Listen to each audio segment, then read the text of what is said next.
Booksta! Welcome to my 2016 favorite books of the year. Let's kick this party into high gear, shall we? One moment.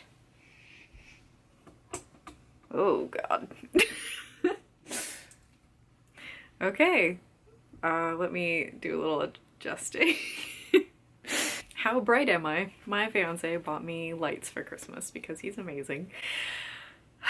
I've picked 10 because that seemed like a good number. I'm going to show you them in the order of when I read them, and so from January of last year to like last week. My first favorite book of the year is the Saga Deluxe Edition of volumes 1 through 3. I read this at the beginning of this year, I think like literally January 1st, because I hate having my Goodreads challenge say 0 books read, so I figured this would help me get that filled in. I read the first few pages in the Harvard bookstore in Boston. Or is it Baltimore? Boston? I never remember. I think it's Boston. And I fell in love with the characters right off that bat. So I had to buy the giant edition, so I have volumes 1 through 3 and 6. I'm very eagerly awaiting volume 7. If you like space comics, this is a little not safe for... there's some gore and some sex happening, but the story is great. The characters are all wonderful. I can't wait to see where it goes. Volume 4 is probably my least favorite, but things are really looking up and I love it. Second of my top 10 favorites is Warleggan by Winston Graham of the Poldark series. This is book number 4. This is my favorite and my least favorite. I mean, it's my favorite of the books that I read. It has my least favorite of the events in it, but if you watch my Poldark spoiler discussion video, which has almost 2,000 views somehow, thank you all for watching it a bunch of times, which definitely means I'm gonna make books 5 and 6, or maybe book 5 and then book 6 videos when I'm done with them in the new year. This is the book I've written in the most, probably of any book I've ever read in my life. I can't really say anything without spoiling it, but oh man, this book is a whirlwind. It's a roller coaster of romance and heartbreak and love and just all the things, all the good writing, all of it. I love it so much. I read this in about 3 days. It's like, how many pages? 471 pages, yeah, of decent sized font. So highly recommend it. I love it. I love it. Next book will not be a surprise either. It's Voyager, Bagpipes, by Diane Gale. This is the 3rd book in the Outlander series. I have a lot of thoughts and opinions on this book. I sort of filmed a review about it. I would love to reread this book again soon. It took me 9 days to read it. I loved this book so much, and that was kind of taking my time. Like, I was still doing other things going on, and this is about, I think, 800 pages. 860 pages. It went so fast. I love this book. It's the best one of the series so far, and I've read 3 of them. This is the 3rd one that's the best one. So, Jamie and Claire forever. Hashtag pocket Jamie. Next is one that I picked up randomly when I went to Barnes & Noble. I think I was with Cherish when I bought this. It's The Geek Feminist Revolution by Cameron Hurley. It was a book I didn't even know about before I just went on the shelf. I saw it, I really liked the cover. I liked the stuff on the back. It's a bunch of essays about being a female writer in sci-fi and fantasy literature. Collection of critical essays about just pop culture stuff, and some of them were really interesting, made me want to see True Detective. I forget what else she writes about in here, but you don't have to be a fan of sci-fi to understand this. It was really relatable and moving, and really made me wish I lived in a country with universal healthcare. I do recommend this if you're a fan of sci-fi or just pop culture stuff. If I was going to get a PhD, I would want to write stuff like this. I studied Victorian literature, and that field it's heavily populated, and it's really hard to find anything new to write about. So why not write about new things that haven't been written about in critical ways yet? No one cares if it's not in the canon. The next book I do not own a physical copy of. It's Kirsty Logan's The Grace Keepers. I loved that book. It might be, it could be my favorite book of the year. I don't know. I need to get it someday. It was so refreshing and got me out of a reading slump. I buddy read it with Erin Dillman. She loved it as well. It was great talking to her as I read it. I really recommend it. It's kind of fantastical, but it feels really familiar. It's very nostalgic feeling. It's just a fantastic book. I can't recommend it enough. The Next one is a reread for me. It's The Amber Spyglass by Philip Pullman. The series, I think I made a whole video about it. Oh, I made a vlog where right after I finished the book, I filmed for about 20 minutes just talking about my feelings about this series. I loved it as a child, well, a teenager when I read it, and this time I love it even more as an adult. I will reread this series many more times, I assume, in my life. The third book is my favorite, I think. It used to be The Subtle Knife because I love the character of Will so much. I love this book. I love it, I love it, I love it. This could be it's such a great series, such a great book. Next book is Americanah by Chimamanda Ngozi Adichie. I read this for the Diversathon on BookTube. This was the only book I got through because it is pretty sizable. This was the second book of hers I've ever read. I read the We Should All Be Feminists kind of, it counts as a book, but it's more of an essay, which is also a TED Talk of hers that's fantastic. I've taught a little bit of it. It's a very important book. It got me out of my usual reading mode. You know, it gave me a different perspective to read from. It's really important that I continue to do that.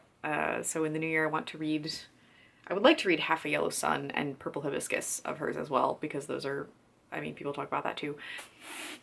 You hear that? It's great.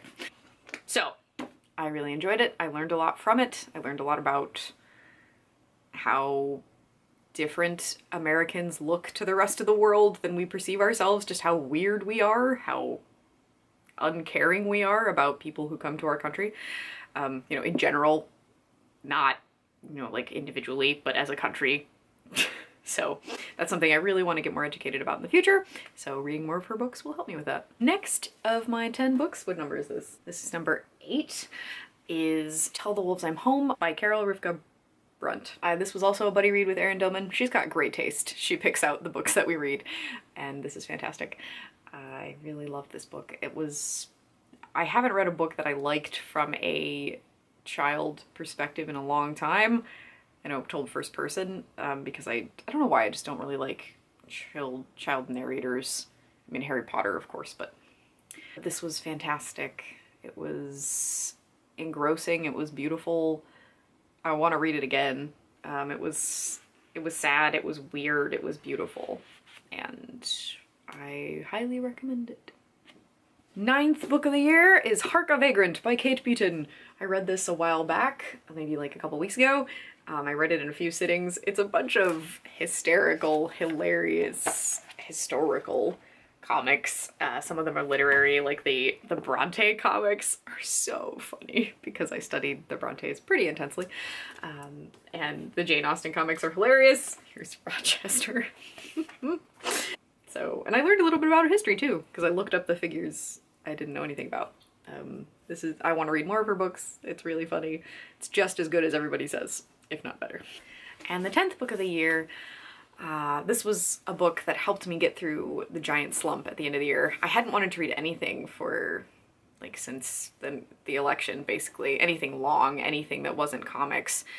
And then I read an article on NPR where it was a kind of snapshot of Terry Gross's interview with Carrie Fisher. And she talked about her newest book, The Princess Diarist, and I was like, I want to read that! I love Star Wars! And so I bought it immediately. I read it in a couple of days.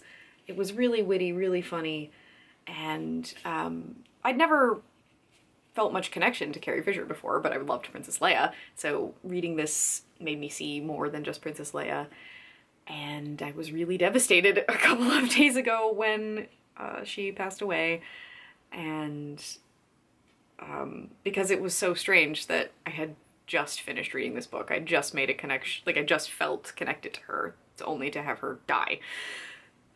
So, thanks a lot in 2016. But I would like to read her other books, her other memoirs specifically, because I really enjoyed her voice. It was really, really relatable. I didn't really talk about reading this book earlier because I kind of felt like it was a giant tabloid, because, I was interested because she had an affair with Harrison Ford.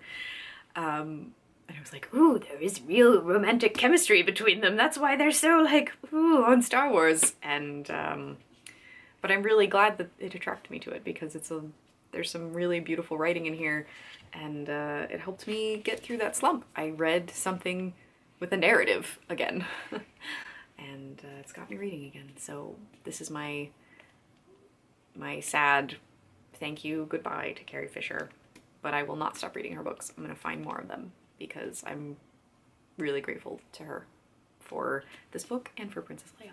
So, sad ending note, those are my top 10 books of 2016, the year that won't die.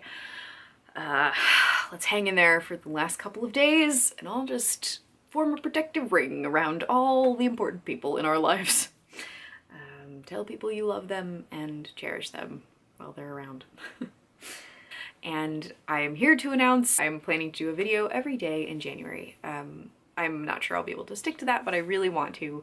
It's been something I've been planning for a while, but my dad has not been doing so great, so if something goes wrong, it's because of that. If something, you know, happens, that's why. Thank you very much for watching. Thank you all, my new subscribers. It means the world. It's made me so happy that so many of you care what I say about books. So 2016 has been great in that mode, and 2017 I can't wait to start. I'm throwing myself into booktube this year. I got my new lights. I have many, many books to read, and many, many comments to reply to. So, and lots of videos to catch up on watching. So thank you very much, and it's been so great this year. Books to Huda!